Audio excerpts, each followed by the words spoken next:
Ассалаумалейкум оқырмандарым, бүгін мен сіздермен ең оңай бисквитті рулет рецептісімен бөлісемін. Ол үшін бізге жұмыртқа, қант, ұн, сұйық май, қопсытқыш және ванильді қант қажет. Алдымен ыдысымызға жұмыртқа, қант және ванильді қантты жақсылап ағарғанша миксерлеп аламыз. Миксер болмаса, қол венчикпен де араластырсаңыздар болады. Алғашында миксерді баяу жылдамдықта, кейін жылдамдықты өсіріп, жұмыртқамыз ағарғанша араластырамыз. Араластырып болғаннан кейін ұнымыз бен қопсытқышты міндетті түрде илеуіштен өткізіп саламыз. Ұнның жартысын салған соң араластырамыз.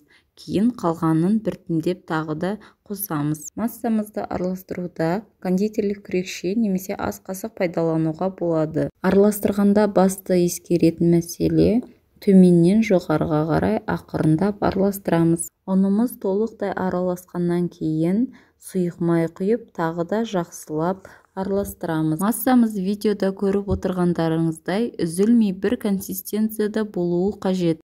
Духовкамызды 180 градусқа алдын ала қыздырамыз.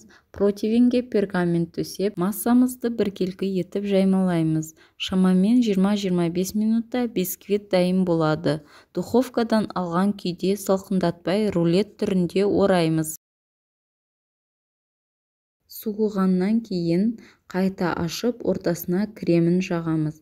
Менде бүгін дайын қайнатпалы варенка сгущенкасы. Негізінде бұл бисквитті рулетке кілегейлі немесе ақуызды да кремді қолдансаңыздар болады. Варенканы толықтай бисквитімізге жағып шығып, кейін қайтадан ораймыз. Рулеттің сыртын өзіңіздің қалауыңызша әрлеуге де болады, немесе осы күйінде де ұсынсаңыздар болады. Мен бүгін ерітілген ақ шоколад пен ұнтақталған фисташки қолдандым.